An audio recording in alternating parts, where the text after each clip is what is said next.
Assassin's Creed was one of the biggest hits of the 2007 holiday season. We sold more than 8 million copies of the first game. And now we're just coming out with the second one. Assassin's Creed 2 is taking place in Italy this time around. Desmond is going through the life of somebody else. It's called Ezio Auditore da Firenze. And this ancestor is now an Italian nobleman at the beginning of the game, and he'll become a master assassin throughout his adventure of Assassin's Creed 2. We got together in Paris, brainstormed a bunch of different ideas, and finally decided that we thought it would be most interesting to focus on the events leading up to the beginning of our game, to give a sense of, what family life in the Auditore household was like, and then also hint at the beginnings of the conspiracy that our hero is going to discover once the game kicks off. If you want to understand exactly some scenes in the game about, between the characters, you have to look for the movie. You have to watch it, and then you'll understand why the mother says one thing, why the father reacts that way, for example. So it gives more, and it's more content. Let's talk about the corporate side of the original challenge that was proposed by Ubisoft to start on a project. Very quickly, Assassin came as a very good project to start with. The game was already started. They were working on it very hard, and the idea came to do a series of episodes as a short movie, able to be connected between each other, where background might be used directly from the game as an import to start, and after that we came with the proposition to use live actor to humanize mainly the film, and to do what we're built for. Mainly what we're used to is putting live actor on top of a CGI background. Since our story does focus a great deal, at least initially, on the concept of vengeance, became apparent to us very early on, is that for this to work, the player, much like Ezio, has to grow attached to his family. And I think that's when, the idea of doing something like the films became very appealing to us, because it provided us with another way to further expand Ezio's backstory, in a different medium, in a way where we didn't have to concern ourselves as much with gameplay. We could focus entirely on character and story and universe building. I hope that the product will have some impact on the gamer when he will start and he had the chance to see the 3 episodes. And I know that through the experience to making this movie also, we will be able to give our input to the game people that are generating and telling and inventing their story. You need to realize that a gamer is having his feeling by the way that he's playing. He generates his own excitement. A film, you're kind of passive, you're there, and the film is there to generate the emotion. What was cool to have a movie being done while we were doing the game is that we could use some of the casting they did and put it in our game. So, for example, the father is basically the same guy. We just use his face and everything, and we had a recording session with him, but he's the same guy as you see in the movie. And that's pretty cool. That helped us out a lot, because sometimes it's tough to create a character from scratch, and actors, that's what they do. They create characters. And as far as being part of a game, being in the game is very thrilling, very exciting. I feel like I'm in the part of something that's on the cutting edge. Technology is always evolving, and looking at Houston back there, we know that we're backed up with something that's going to be supporting all that. You look at the costume, which is actual. The detail. You can feel it.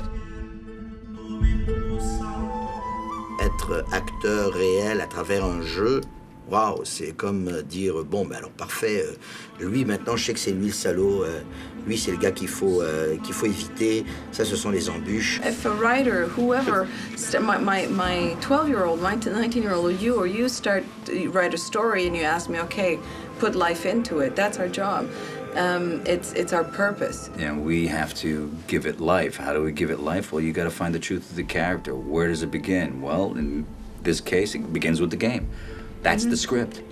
I don't think of it as like preparing for a role for a video game. I think of it just preparing for a role in general, because it's filming and it's just like any other project, except it's going to be changed into the video game. Whatever it may be, if it's a story and we need to reenact it, it's the same principle. Je pense que quand l'humain propose une émotion, qu'il y a quelque chose qui brille dans son œil, où il y a un pli qui se fait au moment d'une réflexion, ou le mouvement du visage, la pureté de l'être humain pour exprimer une émotion, je pense que ça va apporter quelque chose de richissime au jeu.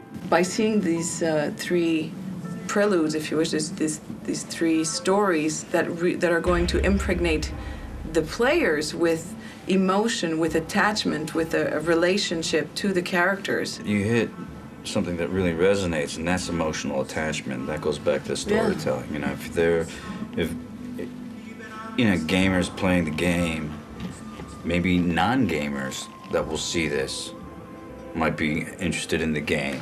The video game aspect is not making a big difference, except for the fact that we need to sort of respect certain things that they're establishing in their world. We need to sort of keep that going.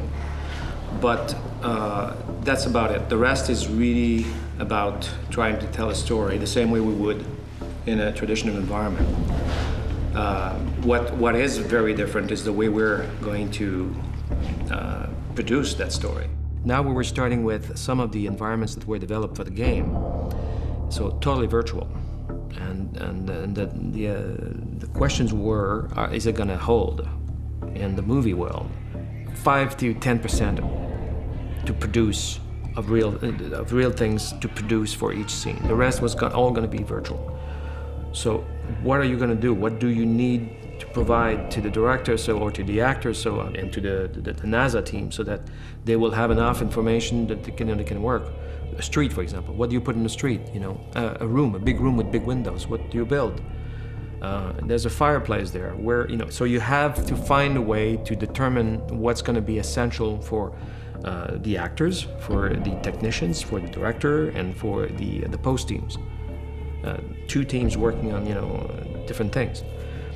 And that was part of the exercise for the departments, for the production designer, for the costume designer. They had to work differently than what we normally do. We have a new way to be able to project the virtual environment imported from the game that just don't exist. Well, when you think about it, it's difficult for actor to be able to give a performance in an environment that they have no idea where they're coming from, what it is, what is the size of the room, including the stunts, because they are obviously rehearsing and they don't have any limit with wall, but you need to find a way to be sure that during their action they're not passing through a virtual wall. Very often, instead of doing the traditional way of shooting, you're going to rotate the actors, change the doors, change the windows, just basically revolve the whole world and keep the crew in the same position. And it's very abstract. Like the idea we had mainly is to come with the projector, which is on top, and we are projecting the room on the floor. Like when it's time for all of the team to set up the environment and know where the wall need to be, where the table is supposed to be, where the fireplace is supposed to be, we're using this projection and we don't have anything to measure anymore. And when you do that, you are forced to render and to do some layout as architects, obviously, to project what is going to be the room. Like we can project a decent size in this, and we can orient the projector depending on the kind of shots we're dealing with. And obviously this is why the team in the background are also checking and validating that on a shot-by-shot base to be sure that we're not doing mistake during the shooting, that we're going to find when we'll start to do the integration later. This project is very demanding post-production wise. Obviously, it is a shoot which is entirely done on green screen, which means at the moment you see an actor, you know that it was on green screen, and there's no shot that exists in that movie where post-production was not involved. There will be 750 shots, mainly roughly, if you count the 3 episodes together. It means that we have 750 different environment angles to produce, and we have to do the preparation and to do all of the pipeline steps.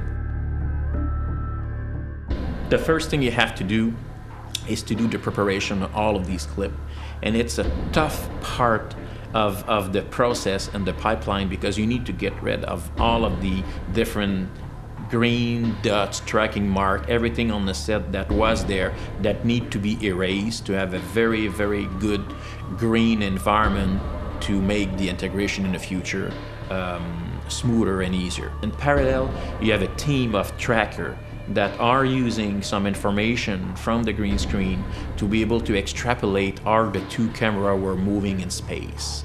Like all of these people are taking shot-by-shot base, they analyze the picture, and they're providing some kind of camera move file saying, okay, this is how the camera was moving in space. It's because if you have the pretension and the ambition to put all of these people on a future environment as the inside of a church, and the camera is moving with a very complex move, you are expecting that the environment is going to move exactly perfectly and tracking perfectly the original shooting from the green screen.